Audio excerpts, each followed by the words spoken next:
Olá, muito bem-vindos. Meu nome é Kerlia Netter Nassau. Sou biomédica e especialista em gestão pública de saúde. Estarei trabalhando com vocês aqui nesta videoconferência do terceiro módulo. Antes de explicar a proposta da prática, farei uma breve revisão abordando os assuntos referentes ao eixo temático deste módulo. Peço que estejam todos munidos de papel e caneta para anotarem as dúvidas e, posteriormente, postarem no fórum de socialização. Certo? Vamos lá? Bem, primeiramente, devemos compreender que a saúde deve ser vista como uma espécie de linguagem universal, pois todos os seres humanos possuem direito a ela e, como profissionais dessa área, é muito importante sabermos promovê-la indiscriminadamente para todos.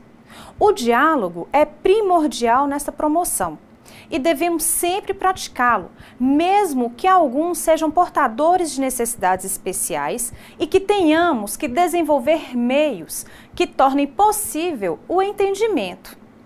Para termos eficiência em nosso trabalho, é fundamental a comunicação com todos os indivíduos que habitam no território em que iremos atuar. Esta comunicação pode se dar por diversas formas, seja pelo diálogo convencional, seja por meio da linguagem dos sinais ou outros métodos que nos possibilite compreender o que o outro quer expressar.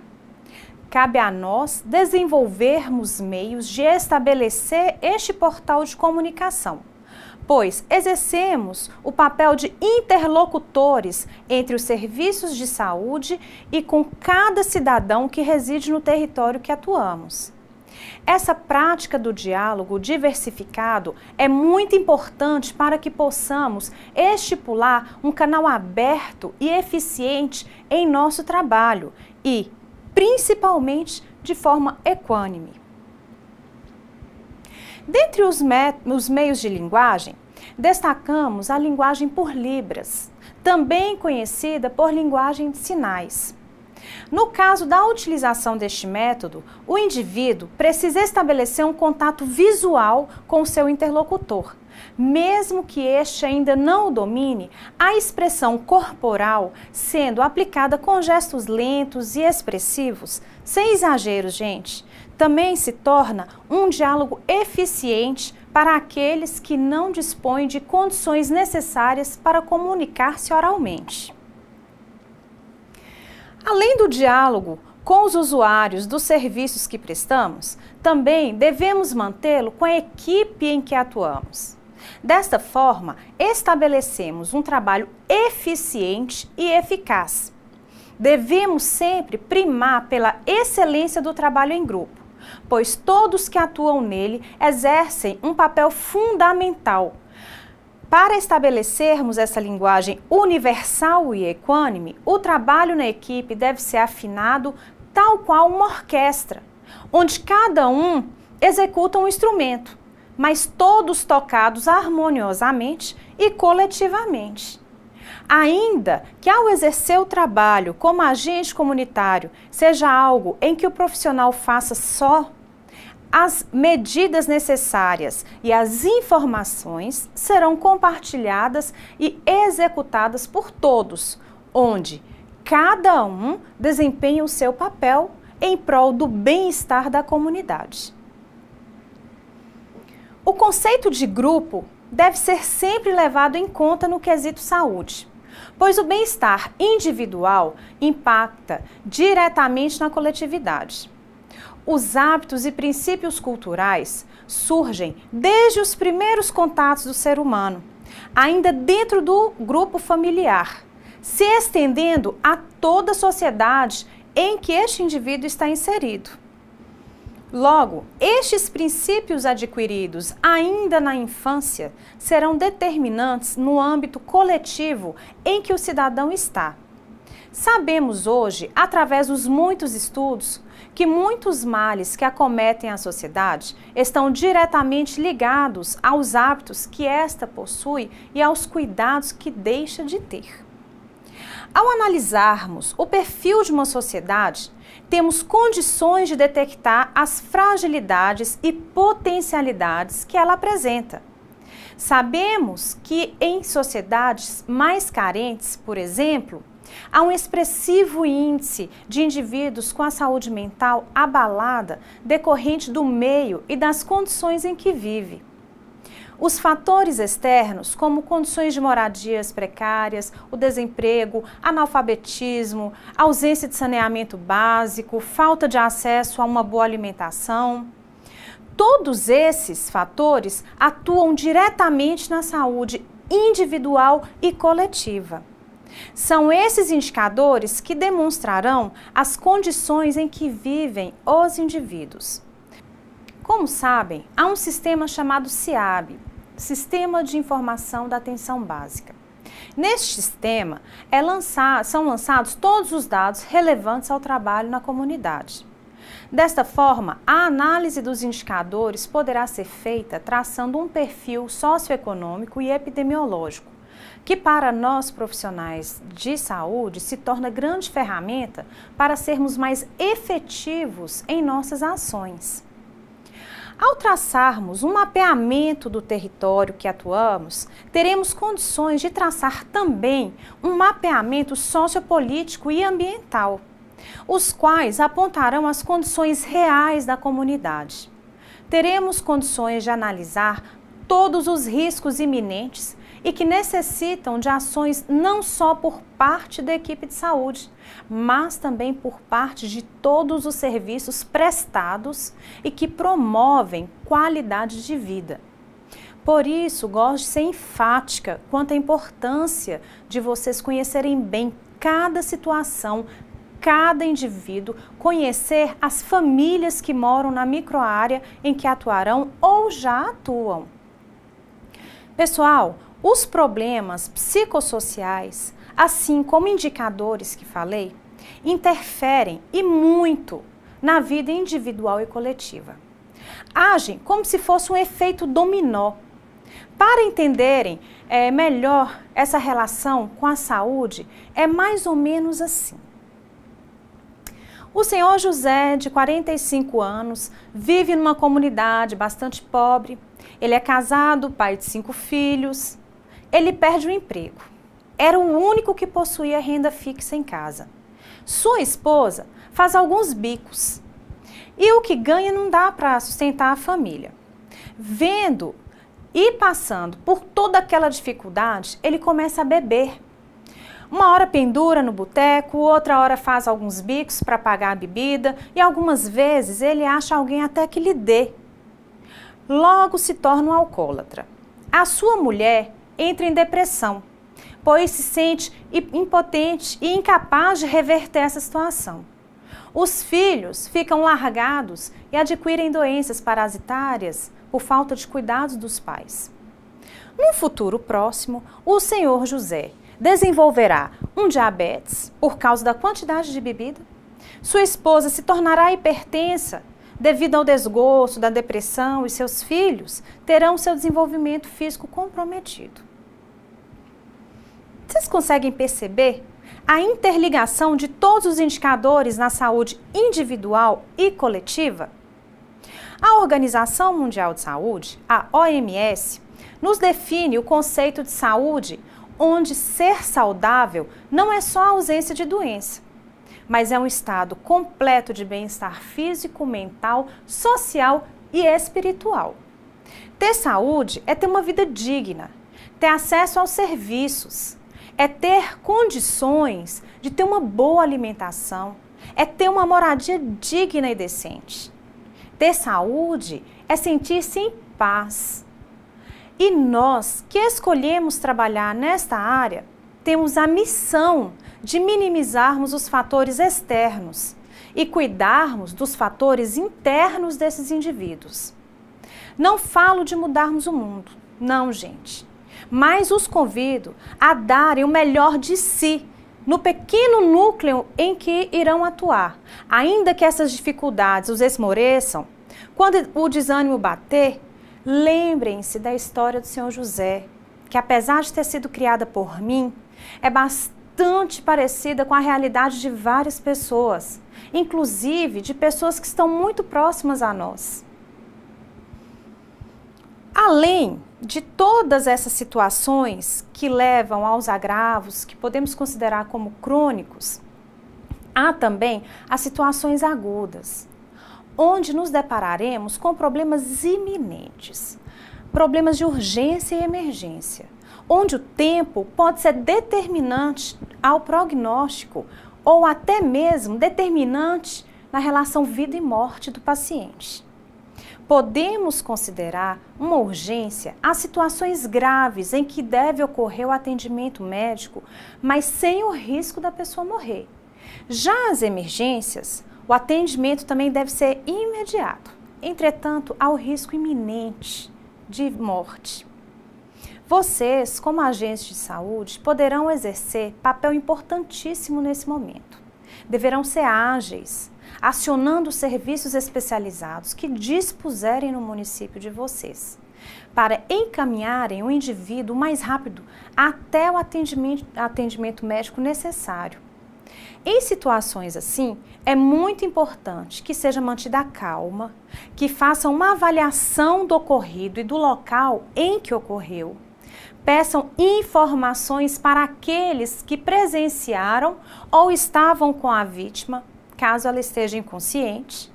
E isso pode auxiliar e muito os serviços de socorro. Se a vítima estiver consciente, procure saber o que ocorreu e tente mantê-la calma e acordada, conversando com ela até o socorro chegar, ok? Além das urgências e emergências, temos que dar muita atenção aos registros epidemiológicos no território também. Esta é uma forma de evitarmos agravos que podem acometer as pessoas em nossa comunidade. Devemos conhecer e traçar um perfil epidemiológico para elaborarmos juntos à equipe ações que minimizem, que diminuam os agravos. A equipe poderá verificar as notificações através do Sistema de Informação de Agravos de Notificação, que é o SINAM. Todos os agravos infectocontagiosos devem ser informados aos serviços competentes para que sejam lançados os dados neste sistema e, posteriormente, sejam adotadas medidas de promoção e prevenção de saúde. É importante que saibamos que são as doenças... é importante que nós todos saibamos quais são. Professora, vamos repetir essa parte? É importante? Tá bom. Isso. Aí eu mudo. Isso. É importante que saibamos quais são as doenças que mais ocorrem no território em que atuamos. Não só as doenças sazonais, que são aquelas que ocorrem mais em certos períodos do ano, mas também aquelas decorrentes de ausência de saneamento básico, de higiene e de todas as outras adquiridas de maus hábitos e condições precárias de vida. Conhecermos a epidemiologia local é fundamental, gente, para o bom desenvolvimento do nosso trabalho.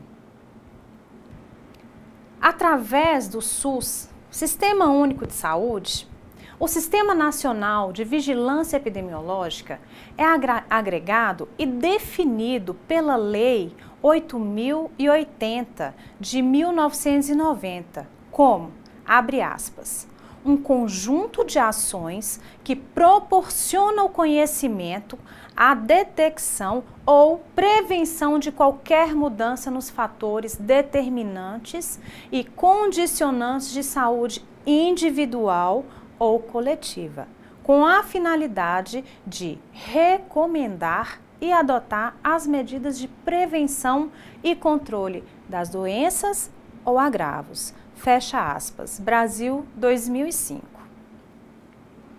Pessoal, podemos dizer que há duas classificações de doenças.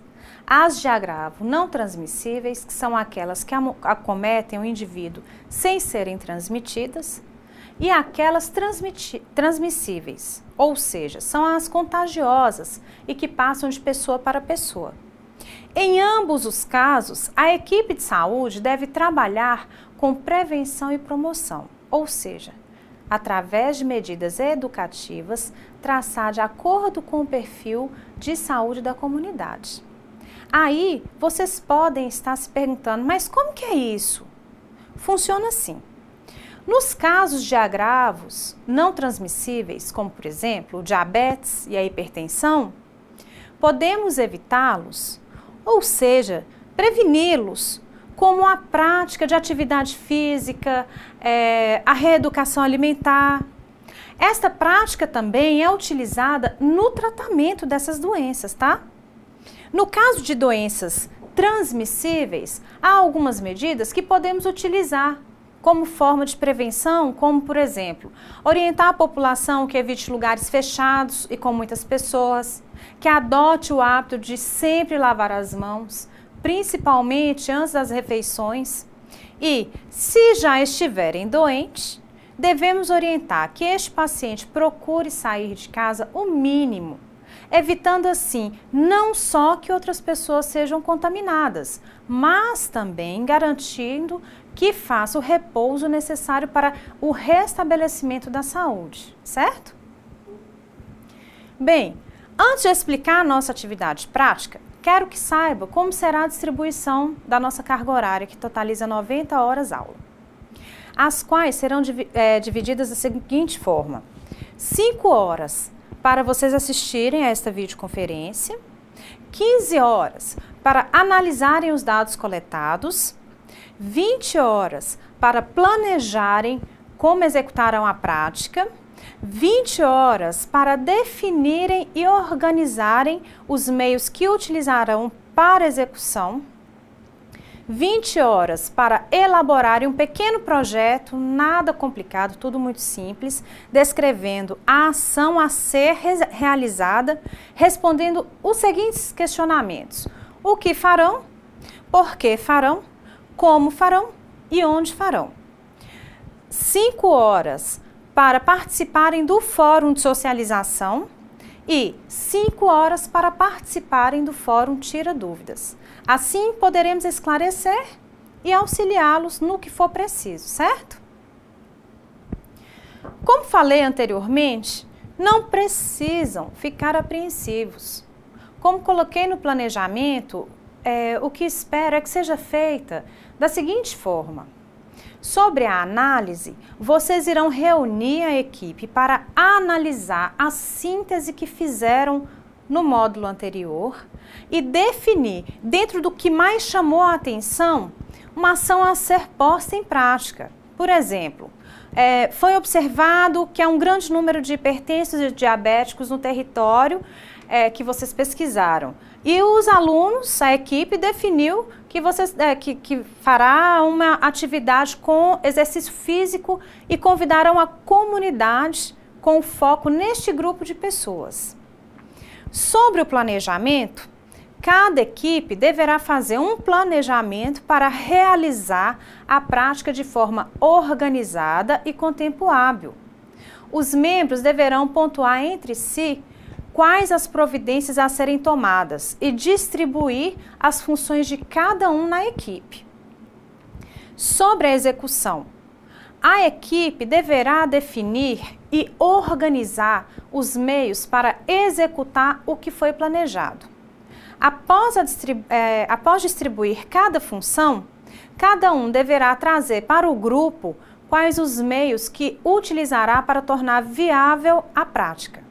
Por exemplo, o aluno João fará o convite para o educador físico que irá conduzir a atividade. A aluna Maria será responsável por ir ao polo, pegar uma declaração com os nomes dos alunos e levar na prefeitura para solicitar o apoio para realizar o evento na Praça da Matriz. Após feito isso, a parte que se destina à elaboração do projeto nada mais é do que vocês colocarem no papel tudo o que será realizado. Para ajudar, peço que sigam as perguntas, mas não precisam colocar essas perguntas no projeto não, tá? É só mesmo para orientar sobre o que precisa constar nele. Assim, quando pergunto o que farão, por exemplo, para colocarem mais ou menos assim. A equipe A reside no município X, que é constituída pelos estudantes do polo Y, definiu que a ação será realizada em uma manhã com atividade física ao ar livre. Por que farão isso? É a outra pergunta. Foi verificado que a população possui um número elevado de pessoas hipertensas e diabéticas. Desta forma, ficou definido que a ação a ser desenvolvida contemplará toda a população, visando a prevenção, mas com foco principal nos indivíduos que já apresentam essas doenças. Assim também, esta se torna uma ação de promoção à saúde. Como farão isso? Por exemplo, um educador físico realizará na manhã do dia tal, que vocês que vão estipular, no período das tantas às tantas horas, uma sequência de exercícios que contemple todas as faixas etárias. Foi solicitado o apoio da prefeitura para auxiliar com o som, com a cessão do espaço, o policiamento e o fornecimento de água. Onde farão? A ação ocorrerá na Praça da Matriz, no município X, na comunidade Y. É mais ou menos assim. Lá eu vou estar tendo acesso também, e aí vocês podem estar me questionando, tá? Os projetos deverão ser todos eles, de todas as equipes, postados no fórum de socialização. Isso torna mais fácil essa nossa comunicação para a gente estar acompanhando, tá bom? A data e horário será estipulado por vocês. Lembrando que a ação deverá ser executada dentro do período do 4º módulo. Pedimos que nos informe com maior antecedência, pois analisaremos qual equipe vai se destacar desde agora. E a que for escolhida, estaremos verificando a possibilidade de irmos com a equipe de filmagem aqui do Instituto no dia da execução da prática para a gente registrar a ação e depois a gente tentar divulgá-la como modelo, tá bom? Acreditem no potencial de vocês. Estaremos à disposição para orientá-los, para ajudá-los no que for preciso. Não podemos mudar o mundo, eu volto a dizer. Mas se fizermos a nossa parte, faremos sim a diferença onde estamos. Acreditem. E é por isso que lhes convido a fazermos a diferença juntos. Um grande abraço fraterno para todos vocês. Fiquem com Deus. Até a próxima e estarei à disposição, tá? Até mais.